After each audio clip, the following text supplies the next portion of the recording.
안녕하세요. 저는 시모의 시집살이와 남편의 외도 콤보를 겪고 이혼한 30대입니다. 제 인생에서 이혼이라는 장르가 생겨날 것이라고는 생각해 본 적이 없었는데요. 정신을 차려보니 이혼녀가 되어 있네요. 그 과정은 아픔도 있었지만 후회 없이 시원하게 할 말은 한 것 같습니다. 이혼 후에 제 할 일 잘하면서 행복하게 살고 있네요. 사람 앞날 아무도 모른다더니 그 말이 딱 맞는 것 같아요.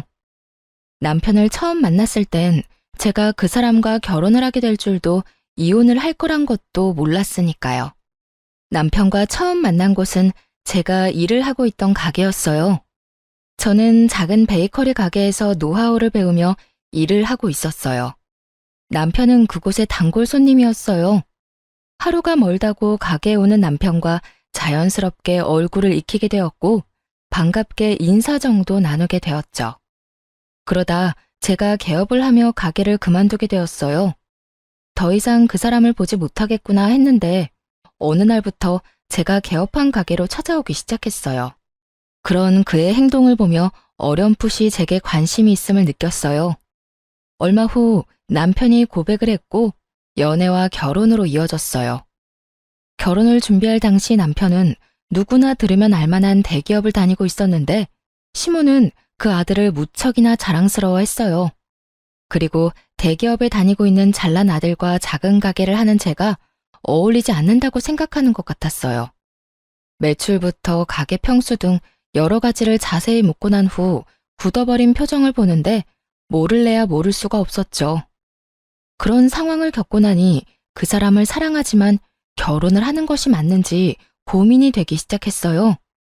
결혼을 밀어붙이는 그 사람 때문에 마지못해 결혼을 허락하는 시모의 결정이 마음에 걸렸어요.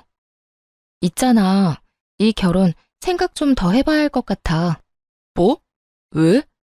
혹시 우리 엄마 때문에? 솔직히 말하면 맞아. 어머님이 나 탐탁치 않아 하시는 것 같은데 아무리 자기를 사랑해도 그런 결혼은 하고 싶지 않아. 나도 내가 하는 일에 자부심이 있는 사람인데 어머님은 그런 내가 자기한테 한참 모자란다고만 생각하시니 앞으로 이어질 일들이 너무 걱정돼.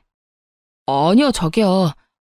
물론 자기 말대로 우리 엄마가 처음에 좀 부족하다고 생각했던 건 맞는데 내가 자기에 대해 잘 이야기했더니 좋게 다시 생각하는 듯 했어. 내가 그런 일로 자기는 마음 상하는 일 없도록 할게. 그러니까 우리 엄마 생각은 하지 말고 나만 믿고 결혼해. 자기 마음은 잘 알겠는데 그래도 생각 좀 해볼게. 생각을 좀 해보자는 저의 말에 남편은 더 적극적으로 구애를 했고 그 애틋한 마음을 믿고 결혼까지 하게 되었습니다. 고민을 하긴 했지만 결혼을 하고 보니 남편과 함께하는 생활이 만족스러웠습니다. 이래서 다들 결혼을 하는구나 하는 생각이 들 정도로 행복했죠. 하지만 기쁨도 잠시 시모와 문제가 생기기 시작했어요. 결혼 초반에 남편의 앞에서는 다정했던 분이 남편이 없는 곳에선 저를 알게 모르게 무시하기 시작하더군요. 처음엔 그런 유치한 행동을 믿을 수가 없어 제가 오해한 게 아닐까 생각했어요. 시간이 흐를수록 저를 향한 눈빛과 바로 옆에서 제가 말을 걸어도 무시하는 행동을 보며 오해가 아니라는 걸 알게 되었어요. 어린애도 아니고 다 큰 어른의 그런 행동이 기가 막혔지만 큰 피해를 주는 것도 아니고 무엇보다 참을만 했기에 두고 보고 있었죠. 그리고 왜 저를 무시하냐고 따졌다가 자신은 못 들어서 그랬다고 하면 그만이니 따지기도 애매한 상황이었어요. 그러던 어느 날 저를 따로 시댁으로 부른 적 없던 시모가 집으로 한번 오라더군요. 마침 가게 휴무일이기도 해서 혼자 시댁으로 향했어요. 시모는 다짜고짜 저희 부부의 돈 관리에 대해 묻더군요. 내가 너를 따로 부른 이유는 다름이 아니라 너희 돈 관리 어떻게 하니? 네? 왜 그걸 갑자기 물으세요? 그냥 궁금해서 그런다. 너 정확히 수입은 얼마나 되니? 매출 말고 이것저것 다 제하고 남는 순이익 말이다. 적금은 들고 있니? 생활비는 얼마나 쓰니? 돈은 네가 다 관리하는 건 아니지? 지금까지 궁금해서 어떻게 참았나 싶을 정도로 질문들을 쏟아내더라고요. 사실 황당했어요. 부모로서 궁금할 수도 있다고 생각하긴 하지만 이런 식의 막무가내 질문은 기분이 좋지 않더라고요. 무엇보다 따지듯 묻는 시모의 말투가 기분이 나빴고요. 제가 선뜻 아무런 대답도 하지 않자 시모는 그럴 줄 알았다는 듯 언성을 높이며 저를 남편의 돈으로 사치나 부리는 여자로 몰아가더군요. 내가 너 이럴 줄 알았어. 너 우리 아들이 벌어다 준 돈 막 쓰고 살지? 그러니까 내 말에 하나도 대답 못하는 거 아니야? 기가 막혔죠. 저요, 적금도 충분히 들고 있었고 시모의 말처럼 사치 부리지도 않았어요. 그저 우리 가정 문제기에 굳이 다 말할 필요가 없다고 생각했고 무엇보다 시모의 언행이 황당해 대답을 못하고 있었을 뿐인데 그런 식으로 몰아가니 기분이 확 나빠지더라고요. 어머님, 무언가 크게 오해하시는 것 같은데요. 어머님이 생각하는 것처럼 남편 돈만 쓰면서 살고 있지 않아요. 물론 생활비는 공동 돈에서 쓰지만 저나 그이나 서로 필요한 물건은 각자 번 돈으로 알아서 사고 있어요. 물론 적금도 충분히 들고 있고요. 그런데 아까 내가 물을 땐 왜 아무 말도 안 했니? 그거야, 저희는 이제 성인이고 돈 관련 문제는 저희 두 사람이 알아서 할 문제인데 굳이 다 말씀드려야 하나 싶어서 아무 말도 안 했던 것뿐이에요. 어머님께서 갑자기 그런 질문들을 하시니 당황하기도 했고요. 저는 충분히 잘 설명했다고 생각했는데 시모는 제 말을 제대로 듣지도 이해하지도 못한 듯 했어요. 제 말이 끝나자마자 불같이 화를 내더군요. 너 지금 말 다 했니? 정말 말 웃기게 하는구나. 네 남편이기 전에 내 아들이다. 그런 귀한 내 아들이 힘들게 번 돈 어디에 어떻게 쓰는지 엄마가 궁금할 수도 있는 거야. 그러니 당연히 대답해줘야 할 거 아니야. 막무가내로 대답할 것을 요구했고 이때 저는 앞으로의 원만한 결혼 생활을 위해서라도 확실하게 짚고 넘어가야 한다고 생각했어요. 웬만하면 좋게 넘어가고 싶었지만 여기서 지고 들어가면 앞으로도 우리 부부 생활의 모든 부분을 간섭하실 것이 분명해 보였으니까요. 결혼 전까지는 어머님의 아들이기만 했지만 이제 제 남편이기도 하죠. 시기상으로 따지면 어머님의 아들이 먼저겠지만 중요한 걸로 따지면 이젠 그렇지도 않고요. 다시 한번 말씀드리는데 생활비, 제 수입, 남편의 월급 그 모든 건 저희 부부의 일이고 일일이 어머님께 다 말씀드릴 필요 없다고 생각해요. 저희도 이제 성인이고 아까 말씀드렸다시피 어머님 아들은 이제 저와 가정을 이루었으니 이런 문제는 부부끼리 알아서 잘하고 살겠습니다. 아, 그러니까 너희가 알아서 할 테니 이 늙은이는 신경 쓰지 말라. 이 뜻이니? 네가 이렇게 나오니 더 의심하는 거야. 네가 내 아들 돈으로 흥청망청 쓰고 살지 않으면 왜 말을 못하는 게야? 네가 당당하지 않으니까 상관하지 말라며 숨기는 거 아니냐 이 말이다. 마음대로 생각하세요. 어차피 제가 뭐라고 하든 그대로 믿지도 않으실 거잖아요. 시모는 며느리가 자세히 이야기하는 대신 우리 일에 간섭하지 말라고 하니 저를 당신 아들 돈이나 흥청망청 쓰는 여자로 몰아갔어요. 시모는 화가 많이 난 듯 했지만 그러거나 말거나 그냥 무시하고 집으로 돌아왔어요. 저 역시 화가 많이 난 것은 마찬가지였으니까요. 결혼할 당시 양가에서 받은 도움도 없었고 그렇다고 남편보다 부족하게 결혼 준비를 한 것도 아니었어요. 그런데 시모는 저희 결혼에 자신이 아주 큰 도움을 주었으며 저는 맨몸으로 시집와 남편 돈이나 탐하는 사람으로 대하고 있었죠. 저희 부부의 돈 관리에 대해 알고자 하는 그 마음이 이해가 되지 않았어요. 그날 밤 저 혼자 해결할 수 있는 문제가 아니라고 생각하고 남편에게 그날의 일을 모두 알렸어요. 여보, 어머님이 오늘 나를 집으로 따로 부르시더니 내 수입부터 시작해서 우리 돈 관리는 어떻게 하고 있는지 물으셨어. 내가 너무 당황해서 아무 대답도 못하고 있으니까 나보고 뭐라고 하신 줄 알아? 당신이 벌어다 준 돈 흥청망청 쓰고 있는 거 아니냐고 오해하고 버럭 화를 내시더라니까. 그래? 별일도 아닌데 그냥 대답 좀 해주지 그랬어. 괜히 엄마 기분만 상하게 만든 거 아니야? 당신 말대로 별거 아닌 문제일 수도 있지만 별거인 문제가 될 수도 있어. 엄연히 우리 가정일인데 어머님 기분 상할까봐 일일이 다 보고하면서 간섭받으면서 살 거야? 지금 이 상황 당신이 생각하는 것만큼 간단한 문제가 아니라고. 나는 모르겠으니까 당신이 알아서 해. 당신이랑 엄마 사이에서 귀찮아지는 거 딱 질색이야. 그러니까 당신이 알아서 하고 나한테는 아무 말 하지 마. 남편은 알아서 하라며 이 일에서 슬그머니 발을 빼버리더군요.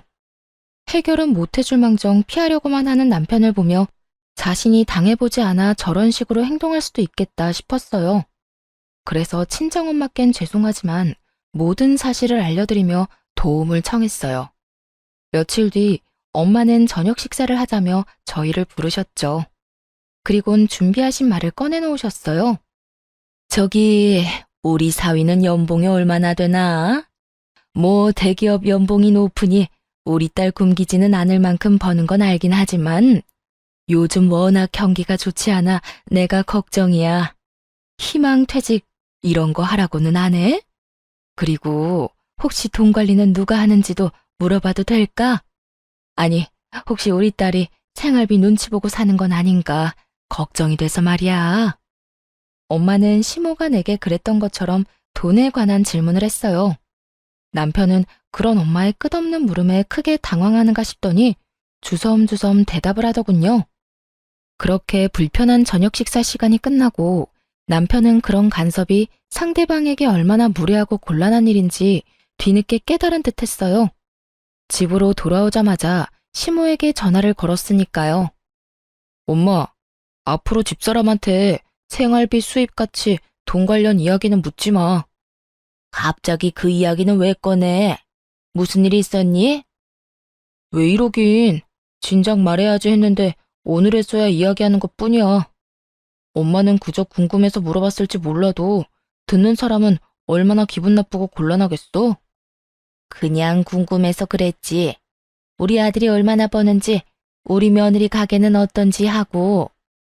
엄마가 궁금해하는 걸 이해 못하는 건 아닌데 입장 바꿔서 장모님이 나한테 그런 식으로 일일이 간섭한다고 생각해봐. 그러니까 앞으로는 그런 건 묻지도 궁금해하지도 말아요. 우리가 알아서 다 잘하고 있으니까. 남편은 단호하게 시모의 간섭을 막아버렸고 아들에겐 상냥하게 그저 궁금해서 그랬다며 앞으로 그러지 않겠다던 시모는 저에겐 180도로 태세를 바꿔 본격적으로 트집을 잡기 시작했어요. 온갖 트집 중에 가장 짜증이 나는 건 제가 입고 들고 신는 것에 관한 것이었어요. 결혼 전부터 입던 옷을 입어도 내 아들 돈으로 산 것이 아니냐며 시비를 걸더군요. 예, 그거 못 보던 옷인데 혹시 우리 아들 돈으로 산 옷이니? 알아서 잘한다더니 그렇게 비싼 옷이나 사서 언제 돈 모으려고 그러니? 어머님, 이거 제가 결혼 전에 큰 마음 먹고 산 옷이에요. 그걸 어떻게 믿니? 이번에 새로 사고 처녀 때 산 옷이라고 우기면 내가 알 방도가 없지 않니? 저요, 결혼하고 남편 돈으로 옷 한 벌 산 적이 없어요. 그렇게 정 믿업지 않으시면 처녀 때 이 옷 입고 찍은 사진 있으니까 보여드릴게요. 그것도 못 믿으시겠으면 어머님 아들한테 물어보시고요. 궁금해하길래 대답해준 것뿐인데 이런 제 대답에 혀끝을 차며 버르장머리를 운운하기 시작했어요. 이것 봐라. 어쩌면 저렇게 말대꾸를 쫑알쫑알 해대는 건지. 하여튼 요즘 것들은 이렇게 버르장머리가 없다니까. 아니, 네가 좀 특출나게 그런 거니? 어른 말에 한마디도 안 지고 말 대답하는 거 말이다. 어떻게 넌 내 말에 그냥 네라고 대답하고 넘어가는 일이 없어? 그거야 어머님이 제가 네 하고 대답하도록 말씀하시지 않잖아요. 걸어오는 말들이 대답이 필요한 것들인데 제가 기계도 아니고 앞뒤 맞지 않게 네네만 할 수는 없잖아요. 그냥 고분고분하게 대답만 하길 원하시면 그런 질문을 해주세요. 그러면 저도 편하고 좋죠?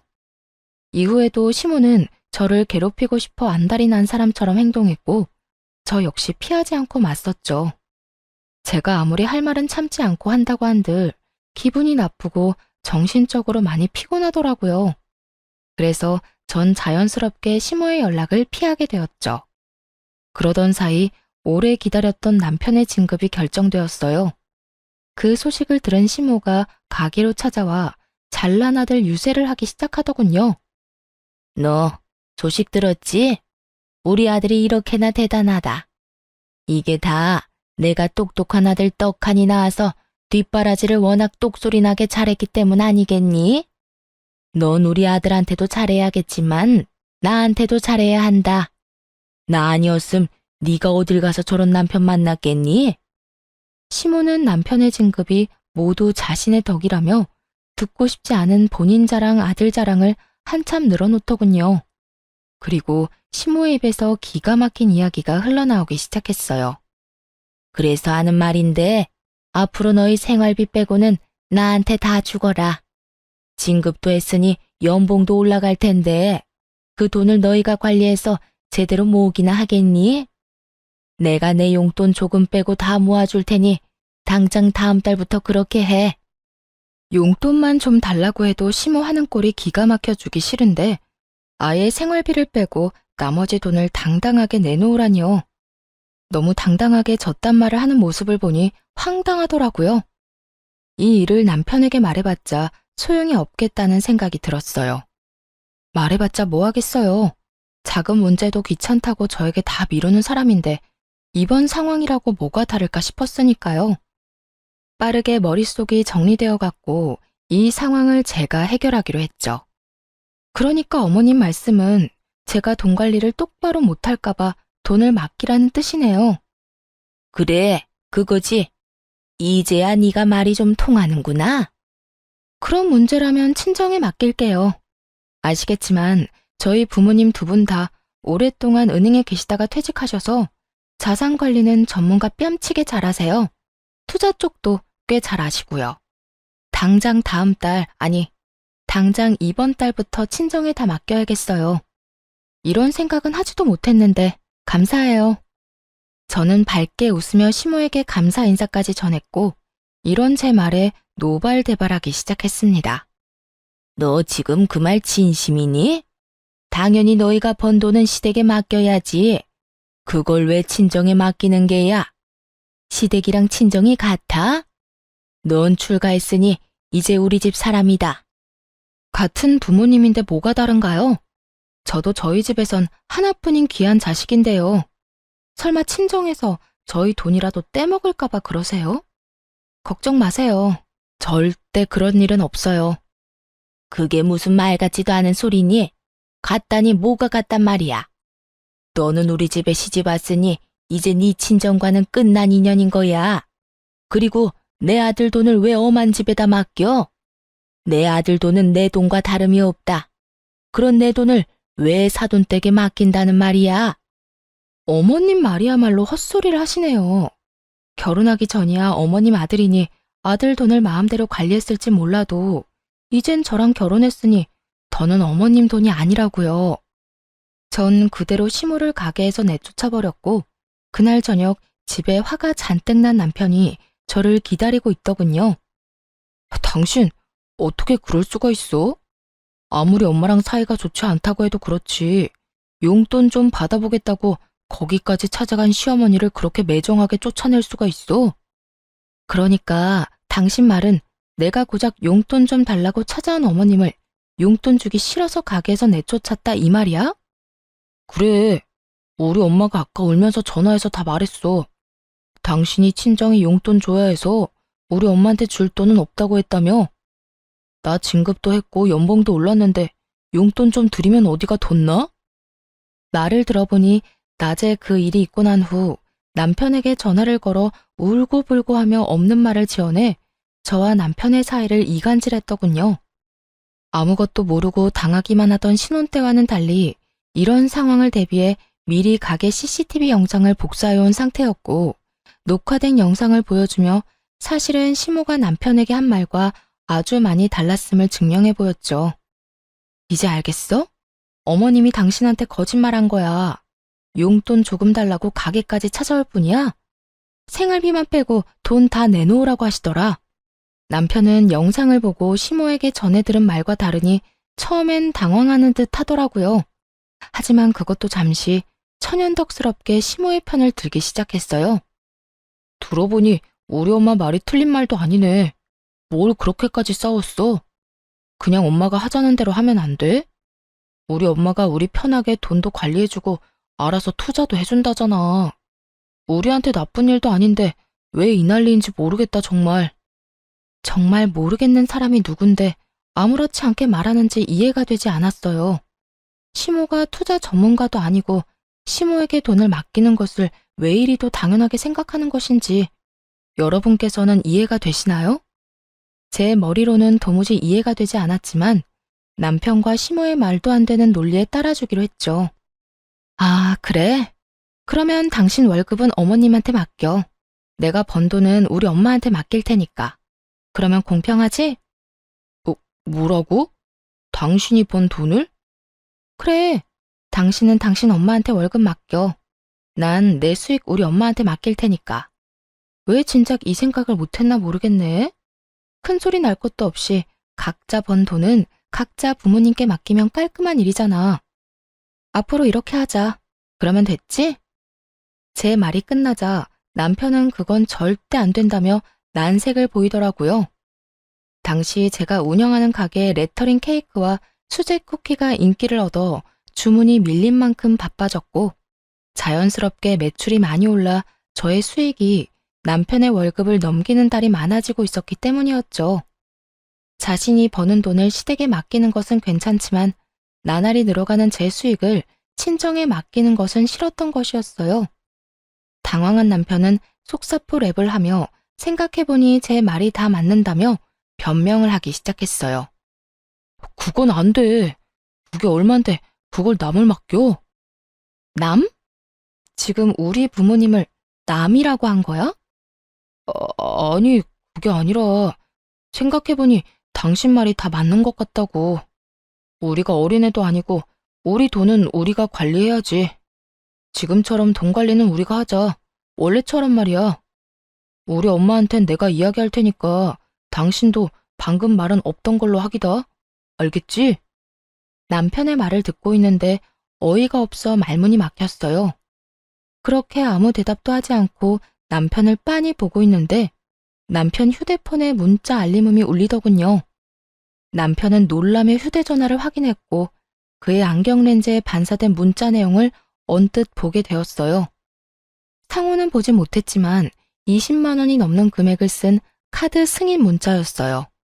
순간 뭔가 기분 나쁜 예감이 저를 스쳤죠. 남편에게 문자가 온 것이라면 남편의 카드를 썼다는 것일 텐데 남편은 저와 이야기를 나누고 있었으니 그 어떤 것도 결제할 틈이 없었죠. 거기에다 자동 결제라 하기에도 저녁 10시가 넘은 시간이라 그 시간에 자동 결제가 될 일도 없었고요. 카드 승인? 당신 카드 잃어버렸어? 당신은 지금 나랑 이러고 있는데 무슨 카드 승인 문자가 와? 나는 혹시나 하는 마음에 남편에게 물었고 크게 당황하는 듯 하다가 대답하더군요. 잃어버린 게 아니라 엄마한테 꼭 필요한 거 있으면 쓰시라고 한 장 줬어. 뭐? 카드를 어머님 드렸다고? 비상용으로 혹시나 해서 줬는데 오늘 쓸 일이 있었나 보네. 당신 기분 나쁜 거 아니지? 우리가 따로 용돈을 드리고 있는 것도 아니고 이 정도는 할 수 있잖아. 잘했어. 어머님께 카드 정도는 드릴 수 있지. 애써 쿨한 척 대답은 했지만 저는 전혀 괜찮지 않았어요. 시모는 9시 뉴스가 시작되기도 전에 잠자리에 드는 편이라 카드를 사용한 그 시간까지 깨어있을 사람도 아니었죠. 혹여나 무슨 일이 있어 깨어있더라도 아들 카드를 말없이 20만 원이 넘는 금액을 결제할 사람이 아니었거든요. 남편이 수상할 수밖에 없는 상황에 찜찜한 마음을 가득 안고 그의 행동을 눈여겨보게 되었습니다. 그러다 결국 꼬리를 잡게 되었습니다. 그날은 남편이 진급 축하 회식을 하고 밤늦게 들어온 날이었어요. 잔뜩 술에 취해 정신없이 잠이 든 상태였죠.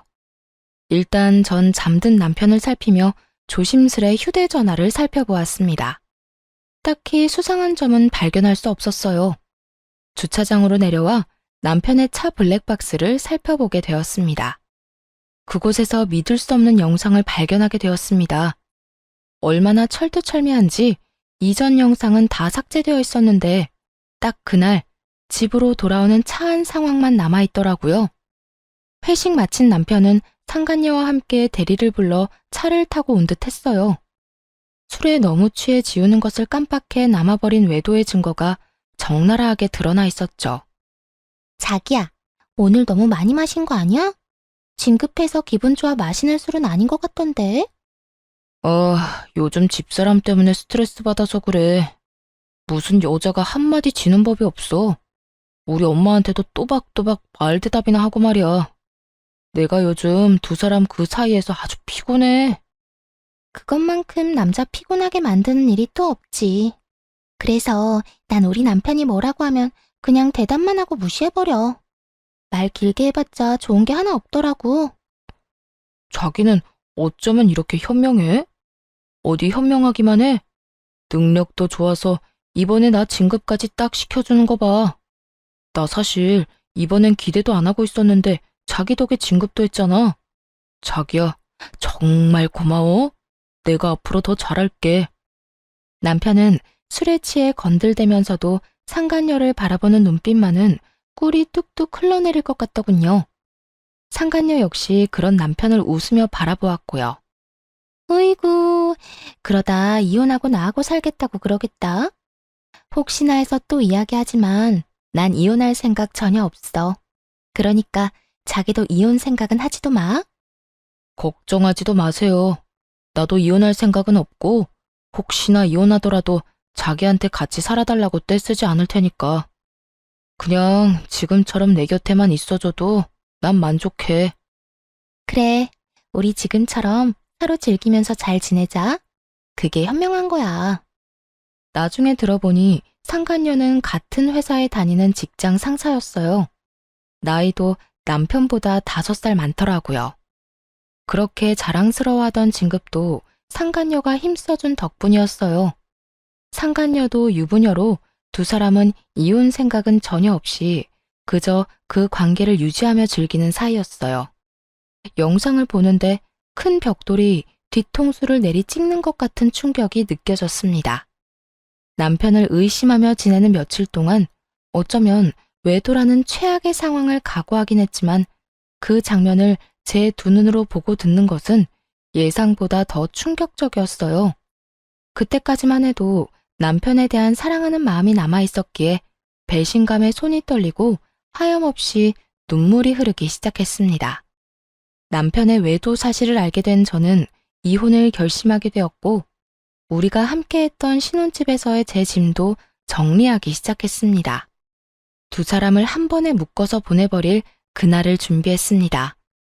결전의 그날, 전 제 옷 중에 가장 화려하고 예쁜 옷을 입고 어려 보이게 화장도 하고 남편 회사로 향했어요. 점심시간으로 붐비는 회사 로비에서 두 사람을 기다렸죠. 멀리서 상간녀가 걸어 나오더라고요. 영상 속에서 보고 또 보았던 상간녀의 앞으로 걸어가 길을 막아섰고 저를 이상한 눈으로 보는 상간녀에게 다른 사람이 다 들을 수 있게 큰 소리로 말해주었어요. 내 남편이랑 지금까지 즐거웠니? 아니, 능력이 얼마나 좋으면 그 힘으로 내 남편 진급까지 시켜준 거야? 뭐, 나 좋으라고 시켜준 진급은 아니겠지만 그래도 고맙단 인사는 해야 할 것 같아서 말이지. 여러모로 참 고마워. 제 말을 들은 상간녀는 그제야 제가 누구인지 알아챈 듯했고 얼굴이 순식간에 붉어지기 시작하더군요. 전 그런 상간녀가 대답할 틈도 없이 준비한 다음 말을 이어나갔어요. 들어보니 이혼할 마음은 없는 것 같던데. 난 이혼할 예정이니까 넌 네 가정 잘 지키면서 내 남편이랑 편하게 만나. 둘 다 유부남 유부녀인 것보다 한 명이 혼자면 두 사람이 좀 더 편하게 만날 수 있지 않겠어요? 그게 무슨 말이에요. 사람 착각한 모양인데 난 당신 남편이 누군지도 모르고 불륜이나 저지르는 그런 파렴치한 사람 아닙니다. 남의 회사 와서 소란이나 피우고 무슨 짓이에요? 죄 없는 사람 잡지 말고 똑바로 알아보세요. 당황해하는 표정을 숨기지도 못하면서도 뻔뻔하게 사람을 잘못 봤다며 발뺌을 하더라고요. 그 순간 상간녀의 휴대전화기가 울리기 시작하고 멀리서 휴대전화를 얼굴에 대고 해맑게 걸어오는 남편을 발견했죠. 저는 직감적으로 남편의 전화 상대가 상간녀임을 알아차렸고 상간녀의 손에서 요란하게 울고 있는 휴대전화를 낚아채 전화를 받았어요. 자기 어디야? 밥 먹으러 갔어? 어딘지 알려주면 나도 그리로 갈게. 우연인 척하고 같이 먹으면 되잖아. 그때까지도 제발 아니길 바랬지만 역시나 그 전화는 남편의 전화였고 아무것도 모르는 남편의 목소리는 참 해맑더군요. 전 그런 남편을 향해 손을 흔들며 큰 소리로 이렇게 말해주었어요. 네 자기 여기 있어. 멀리서 찾지 말고 이리로 와. 나랑 이야기 나눈다고 아직 식당은 못 갔거든. 남편은 그제야 저를 발견했고 해맑던 얼굴은 순식간에 웃음기를 잃고 달려오더라고요. 이 흥미진진한 상황에 점심을 먹으러 가던 주변 사람들의 모든 시선이 저희 세 사람에게 집중되었고 그 최고의 타이밍에 남편에게 준비한 말을 해주었어요. 당신 여기 어떻게 왔어? 이게 무슨 일이야? 무슨 일이긴 당신 바람 피우다 나한테 딱 걸린 상황이지. 그래서 하는 말인데 우리 이혼해. 나는 당신 같은 인간이랑 더는 살고 싶지 않아서 말이야. 바람이라니? 아니야, 오해라고. 일단 내 이야기 좀 들어봐. 이런 식으로 이혼하자고 하는 법이 어딨어. 그것도 사실도 아닌 일로 오해해서 말이야. 오해? 오해 좋아한다. 이걸 보고도 어디 당신들 입에서 오해라는 말이 나오는지 보자. 모든 것이 들통나고도 오해라며 뻔뻔스럽게 나오는 두 사람에게 전 그날 녹화된 블랙박스 영상을 틀었습니다. 수많은 사람들이 가던 길을 멈추고는 숨죽이고 우리의 대화를 듣게 되었죠. 그 대화 내용은 로비에 가득 차게 되었죠. 이걸 어떻게... 여보, 나 바람 피운 건 맞는데 당신이랑 이혼할 생각은 없어. 여기 내 회사야. 여기서 이러면 나랑 이 사람이랑 앞으로 회사 생활 어떻게 하라고. 우리 일단 여기서 나가서 이야기하자. 어? 그래요. 일단 나가서 이야기해요. 나가서 제가 무릎을 꿇고 빌든 뭘 하든 하라는 대로 다 할 테니까 일단 나가서 이야기하자고요. 야, 너희들 진짜 웃긴다. 너희가 이혼할 생각이 없으면 나는 이혼도 하면 안 돼? 양심이라는 게 없니? 그리고 내가 어디에서 무슨 말을 하든 그건 내 마음이고 난 내 뜻대로 할 거야. 내가 지금 이 상황에 너희 두 사람 회사 생활까지 걱정해주면서 말 가려하게 생긴 것 같아? 손댈 가치도 없어 보여서 좋은 말로 해주니까 내가 만만해? 저는 악다구니를 쓰며 두 사람을 향해 소리를 질러버렸고 두 사람은 아무 말도 못하고 고개만 푹 숙이고 있었어요. 저희 목소리에 사람들은 점점 더 모이기 시작했고 남편은 저라도 붙잡아야겠다는 생각이 들었는지 매달리기 시작했어요. 여보, 내가 정말 잘못했어. 잠시 어떻게 됐었나 봐. 그런 짓을 하면 안 되는 거였는데. 회사 일로 이런저런 일 상의하다 보니까 그렇게 됐어. 앞으로 다신 이런 일 없도록 할 테니까 한 번만 나 용서해주라. 내가 당신 없이 어떻게 살아. 나 당신 여전히 사랑해. 어떻게 살긴 능력 좋고 현명한 저 여자랑 즐기면서 잘 살면 되지. 어찌되었든 난 내 할 말 다 끝났어. 더 할 말 있으면 법원에서 판사님한테 말해. 그렇게 뒤돌아 나오는데 상간녀가 무릎을 꿇고 빌기 시작하더라고요. 저기요. 제가 정말 죄송합니다. 남편분과는 다시는 만나지 않겠습니다. 제가 이렇게 빌 테니까 제발 제 남편에게만 알리지 말아주세요. 저 정말 이혼만은 절대 하고 싶지 않아요. 정말 웃기지 않나요? 자기 가정은 그렇게 소중하다는 사람이 남의 가정은 이렇게 망쳐놓고 이제 와서 미안하다는 말로 사과라뇨. 상간녀는 바닥에 머리를 숙이며 저에게 울고불고 하며 매달렸고 전 그런 상간녀를 내려다보며 말해줬어요. 와, 이거 진짜 웃긴 년일세. 남의 가정은 이딴 식으로 다 망가뜨려 놓고 네 가정은 행복하길 바래? 그렇게 네 가정이 소중했으면 애초에 이런 짓을 하지 말았어야지. 제발요. 제발. 정말 이혼까지 생각한 만남도 아니었다고요. 그저 가끔 밖에서 따로 시간 보내고 일 이야기 좀 나눈 것 뿐이라고요. 그러니까 제발 제 남편에게만은 말하지 말아주세요. 말했지? 네가 이혼을 한다 만다 결정할 문제가 아니라고. 이거나 너도 할 말 있거든. 변호사 데리고 와서 법원에서 이야기해. 그 더러운 손 내 몸에 대지 말고. 전 끝까지 제 바지가랑이를 붙잡고 늘어지는 상간녀를 뿌리친 채 그대로 친정에 왔습니다. 놀란 친정 부모님께는 그간의 일들을 조목조목 말씀드렸어요. 친정 부모님께 극진한 케어를 받으면서 이혼을 진행하게 되었어요. 전 당연히 유리한 재산 분할과 함께 두 사람에게 위자료를 받고 깔끔하게 이혼할 수 있었죠. 전 남편과 상간녀는 불륜 관계를 비롯해 진급에도 상간녀의 과한 개입이 있었음이 밝혀지며 둘 다 사이좋게 회사에서 쫓겨나고 말았죠.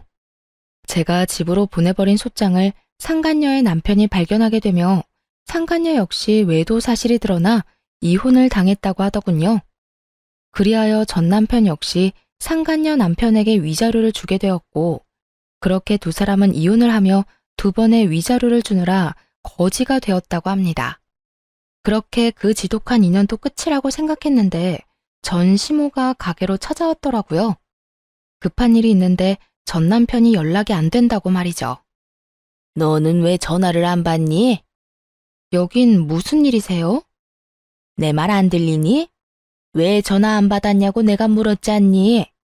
몇 번을 전화했는데 어떻게 단 한 통을 안 받을 수가 있냔 말이야? 내가 굳이 그쪽 전화를 받아야 하는 이유라도 있나요? 이제 그럴 이유가 없다고 생각하는데요. 뭐? 그쪽? 너 진짜 어디 아프니? 아무리 너랑 내가 사이가 좋지 않다고 해도 그게 며느리가 시어미한테 할 말이라고 생각하는 거니? 에휴, 다 됐고. 내 아들 요즘 무슨 일 있니? 왜 연락이 안 돼? 담보대출 이자 갚아야 하는 날은 지났는데 연락은 안 되고. 계속 연체 연락이 오니 내가 여러모로 불안해서 이렇게 왔다. 우리 아들 회사 출근은 했니? 들어보니 전 시모는 제가 전 남편과 이혼했다는 사실을 모르는 듯 하더군요. 그리고 급히 돈 쓸 일이 있다며 돈을 빌려갔다고 해요. 다름 아닌 전 시댁집을 담보로 받은 대출이었죠. 금방 갚겠다던 전 남편은 돈은 고사하고 연락도 되지 않는 상황이고요. 그 순간 갑자기 블랙박스 영상 속에서 보았던 두 인간들의 대화가 생각났죠. 자기야, 나 돈 좀 빌려줄 수 있을까? 돈? 무슨 돈? 무슨 일 있어? 돈 필요한 일이 좀 있어서. 저번에 이야기했지만 알다시피 우리 친정엄마가 아파서 내가 돈 나갈 일이 많았잖아. 우리 남편은 내 돈으로 친정 뒷바라지 하는 건 꿈에도 모르니까 이때까지 모은 돈 얼마나 되냐고 묻더라고. 모은 돈이 하나도 없다는 말이 안 나와서 대충 얼버무리긴 했는데 아무래도 조만간 통장 보자고 할 것 같아서. 그래? 그러면 일단 내가 좀 알아볼게. 나도 당장은 돈이 없고 우리 엄마한테 물어보고 빌려줄게. 정말? 자기 최고다 진짜. 내가 이자까지 쳐서 꼭 갚을게. 금방 갚겠다던 그 돈은 결국 받지 못한 모양이더군요. 그럴 수밖에 없는 상황이기도 했겠죠. 전 남편은 저에게 그리고 상간녀의 남편에게 위자료를 준다고 퇴직금에 빚까지 내서 탈탈 털어줬을 테고 상간녀 역시 상황이 별반 다르진 않았을 테니까요. 전 시모는 생각에 잠긴 제 어깨를 툭툭 치더니 준비한 말을 하기 시작했어요. 예, 무슨 생각을 그렇게 하는 거야? 너 돈 좀 있지? 일단 나 돈 좀 보내다오.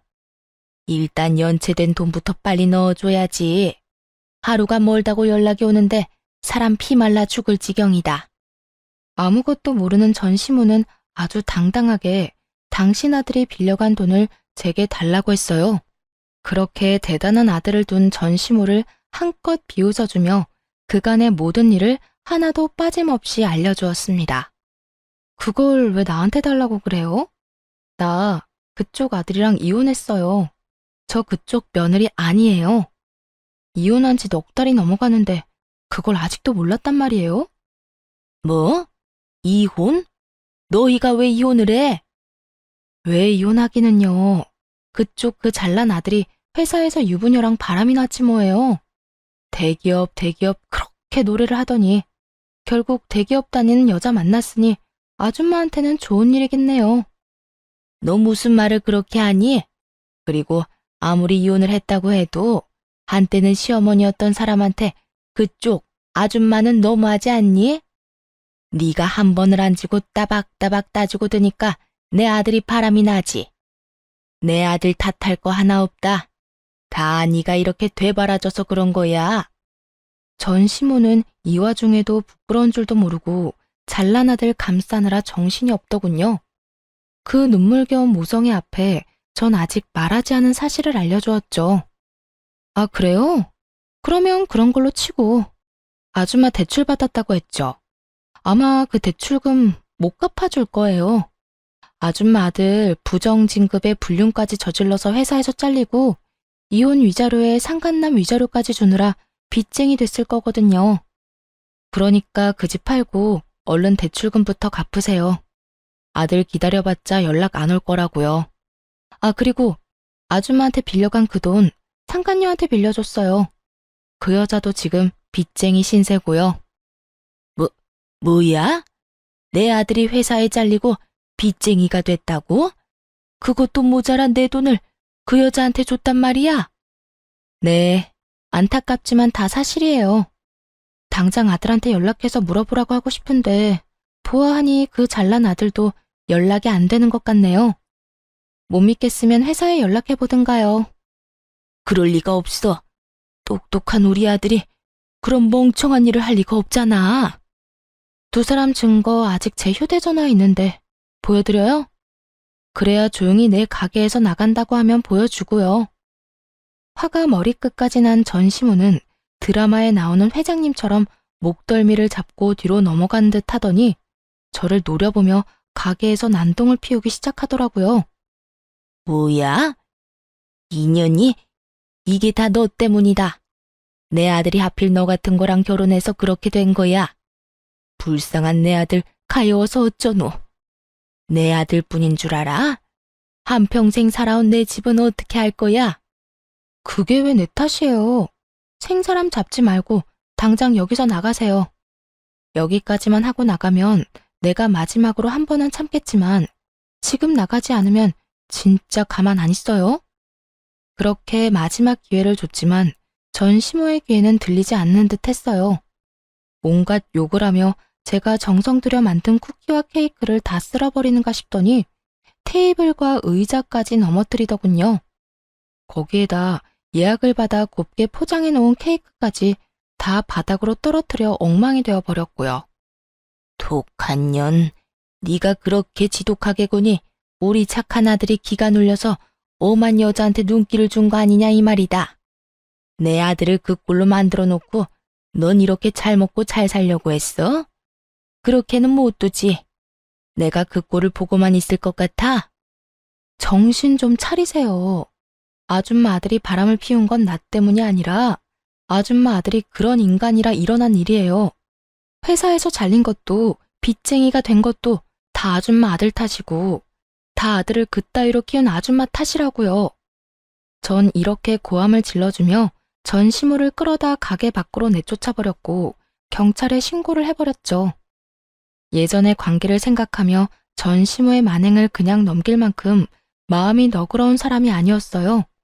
사실 전 시무와의 정은 쌓인 적도 없었지만요. 그렇게 전 경찰에게 가게에서 난동을 부린 모든 장면이 담긴 CCTV 녹화 파일을 넘겨드렸고 전 시무가 망가뜨린 제품을 비롯한 모든 것들을 청구해 다 받아냈죠.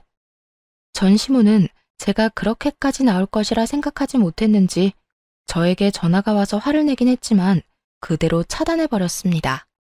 그 이후 다시 연락을 한다거나 찾아오는 일은 없었어요. 시간이 지나 건너 들려오는 소문에는 전 남편과 상간녀는 빚쟁이가 되어 하루살이 신세를 면치 못하고 살아가고 있다고 했어요. 그렇게 그 소식을 마지막으로 지긋지긋한 전 남편 그리고 그 가족과의 인연의 끈도 끊어지게 되었습니다. 전 좀 더 좋은 곳으로 가게를 옮겼어요. 새로운 곳에서도 다행스럽게도 자리를 잘 잡고 잘 지내고 있어요. 일이 많아 돈을 많이 버는 것이 좋긴 하지만 아무래도 그만큼 몸이 힘들기에 하루에 정해진 양만 판매하고 나머지 시간은 레시피 개발이나 휴식을 하며 시간을 보내고 있는 요즘이에요.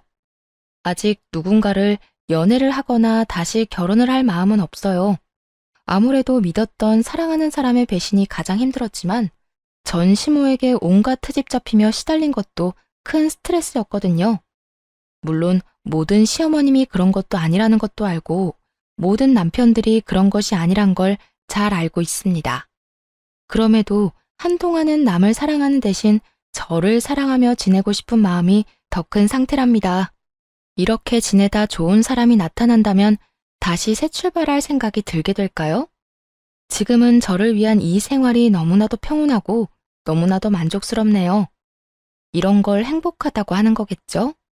하여튼 전 지금이 너무 행복하다는 말을 전해드리며 이만 물러가 보려고 합니다. 긴 글 함께 해주셔서 감사하고 모두 행복하시길 진심으로 바랍니다.